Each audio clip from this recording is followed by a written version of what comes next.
Hi, I'm Angela and this is Tyron, and today we're sharing about how to love and engage teenagers in lockdown. We have 3 teenagers. Luke is in grade 10 and Morgan and Jonty are in grade 9. We wanted to frame our devotion by reading Romans 12, verses 9 and 10. Love must be sincere. Hate what is evil. Cling to what is good. Be devoted to one another in love and honor one another above yourselves. One of the challenges of parenting teens in general, but even more so in lockdown, is the ever-present technology. Homeschool has made it more essential for our teens to use technology, but it is always an easy way out and a way to withdraw. We have taken quite a strong And a very unpopular stance on devices and technology in our home. One of the benefits we notice repeatedly is our children are forced to engage with each other and with us. Whilst this really doesn't make us popular, we inevitably see them having a lot more fun and coming up with all sorts of things to do together.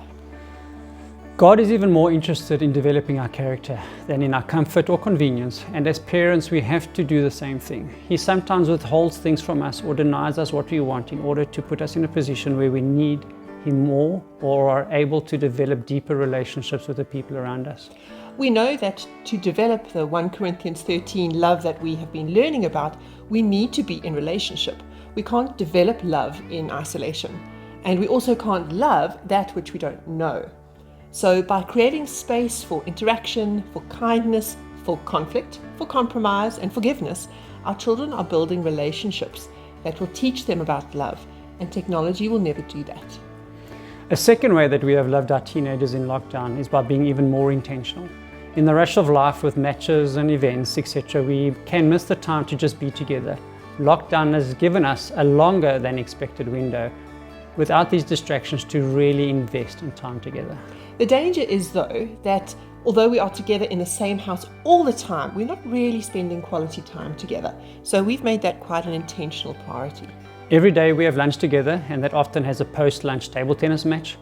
Every night we eat dinner together around a table. We have played endless rounds of Uno, exercised around the garden together in level 5, and now walk and chat together each evening. The kids often ask to play Uno after dinner rather than move off to the TV. We have also had the chance to have communion together as a family, which we have never done prior to lockdown. Teenagers are not well known for their open communication with their parents, so we try and make space for connection and relationship through doing things together and being together. And as we reflect on God's heart in this time, I believe that doing life with God can be just as important as being in deep prayer and reflection. Inviting God to be a part of the everyday activities that we have is intentional, but it doesn't have to be intense. The third way we've been able to love our teenagers is encouraged in the verse from Romans. Honor one another above yourselves. We both serve and ask our teenagers to serve the family, and in serving each other, we honor each other. This time has created both the space and the need to get more active with doing more practical things at home. Our kids have learned to mow the lawn, to fix a roof, to paint, to bake, to make meals, and many other things that the rush of every day and the insourcing of help from other people denies them. Serving each other, our family, and learning new practical skills has been a real gift in this tough time. And my daughter and I make a pretty awesome curry together. Indeed, our teens have really missed Pulse and the youth at EBC, and no amount of WhatsApping or Zoom calls will ever replace that shoulder-to-shoulder fun and connection that they have with the youth at EBC.